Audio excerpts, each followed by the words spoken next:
যদি এই এআই পাবলিকের হাতে পুরোপুরি চলে যায় কি হবে? একবারও ভাবতে পারছো? এটা এমন একটা এআই যার নাম ক্লড মাইথন। Mythos. এটা কি করতে পারে, এর ক্ষমতা কতটুকু, আর কারা এটা ব্যবহার করতে পারবে? এই ভিডিওতে আমি তোমাদের সব ডিটেলে দেখাবো হত। তাই ভিডিওটা স্কিপ না করে শেষ পর্যন্ত দেখো, আর যারা চ্যানেলে নতুন পেতে চ্যানেলটিকে সাবস্ক্রাইব করে লাইক করে রাখ। এখন চলুন পুরো টপিকে চলে যাই। আসলে ক্লড মাইথন কি? এটা কি সত্যিই পাওয়ারফুল কোনো এআই, নাকি মানুষ শুধু হাইপ তৈরি করছে? এটি আসলে কি? ক্লড মাইথন হলো একটি অ্যাডভান্সড এআই মডেল যেটা তৈরি করেছে ইউএস এর কোম্পানি অ্যানথ্রপিক।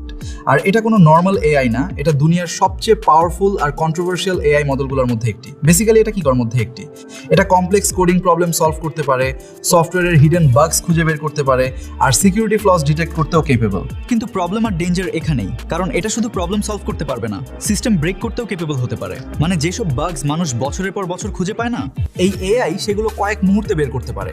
আর এখান থেকেই সাইবার সিকিউরিটি নিয়ে টেনশন শুরু হয়, কারণ যদি এটা ভুল মানুষের হাতে যায় তাহলে হ্যাকিং, ব্যাংকিং অ্যাটাক আর ম্যাসিভ সাইবার অ্যাটাক পসিবল হয়ে যেতে পারে। এই কারণেই অ্যানথ্রপিক এটা পুরো পাবলিকের জন্য রিলিজ করেনি, শুধু কিছু সিলেক্টেড কোম্পানি সিক্রেট প্রজেক্ট হিসেবে অ্যাক্সেস পেয়েছে। আর প্রজেক্টের নাম দেওয়া হয়েছে প্রজেক্ট গ্লাস। সিম্পল ভাবে বললে এটা এক ধরনের এআই হ্যাকারের মতো কাজ করতে পারে। ভালো মানুষের হাতে গেলে এটা টেকনোলজি ইমপ্রুভ করবে, কিন্তু খারাপ মানুষের হাতে গেলে সিচুয়েশন ডেঞ্জারাস হয়ে যেতে পারে।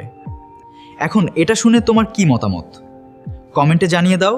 আর এমন ইন্টারেস্টিং টেক ভিডিও পেতে চাইলে লাইক সাবস্ক্রাইব করে দাও তোমার ভাইকে, কারণ এখন এটা ফ্রি করে দেওয়া হয়েছে, মানে সবাই ইউজ করতেও পারবে।